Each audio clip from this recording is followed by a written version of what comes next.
back then, the baccarat tables were very long and they were oval, and they sat 15 players, and there were two dealers, and there was also a caller, a person who called for the cards when they were dealt by the players. And the atmosphere of the game, it was just, it was like a James Bond game, baccarat. You would see it in the movies. In the early James Bond movies, they played baccarat on these long oval tables, and they used cash. They did not use chips. I mean, when people were betting, like if they were betting $2,000-3,000 a hand, they would put the money, the cash, $100 bills in the betting circle, and then if they won, the dealer would grab, a big packet of $100 bills, and let's say the bet was 2,000, and it'd count out 2,000, and then as you threw the money to the player, he would like toss it to the player, the winning player, and say 2,000.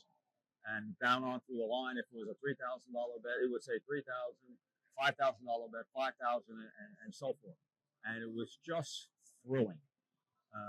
Back, guys a little bit older like myself, back then Vegas was a completely different place. And baccarat only used cash.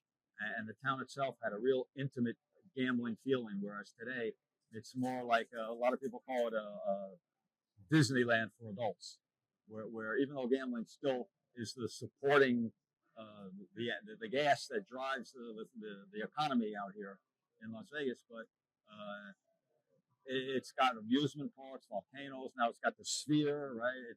Back then it was just there was 8 or 10 casinos on the strip.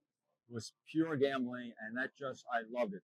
My adrenaline got really pumped up every time I got near a table. So I was all set, ready to go. And they didn't just give me a hotel room, right?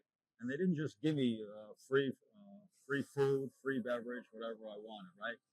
Now, I bet you a lot of you have seen the movie, the movie like Casino and the movie like Goodfellas, and especially the movie Rain Man with Tom Cruise when they go to Vegas and they count the cars. And if you remember the suite that Tom Cruise was staying in, it had a sunken jacuzzi in it. Well, the room they gave me back in 1975 at the Riviera Hotel had a sunken jacuzzi in it and it had a regulation pool table in it, and then a beautiful bedroom, giant TV it wasn't a flat screen TV, but it was a giant TV in both the outer room and the bedroom. And it was like, wow, here I'm a 17-year-old kid about ready to turn 18, and my life, I had gone from high school to living like a king in Las Vegas. And they comped all the food, and it was so great because they were giving me, I was spending $200 on dinner by myself in the mid 70s. And, it's a fortune, we're drinking champagne. For dessert, I would call up, 3 or 4 hours before I showed up in the restaurant and order baked Alaska because it's a special pastry that needs to be cooked for a long time. And you have to order it 3 or 4 hours before you even get to the restaurant. So this is how I was living.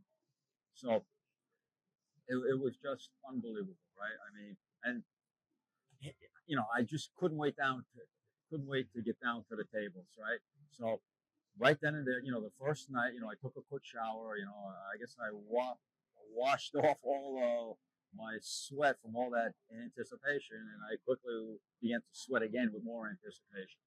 So I go down to the casino floor, and there's a big baccarat game going on, and there's, like I said before, there's Asian players, mostly Chinese, and Arab players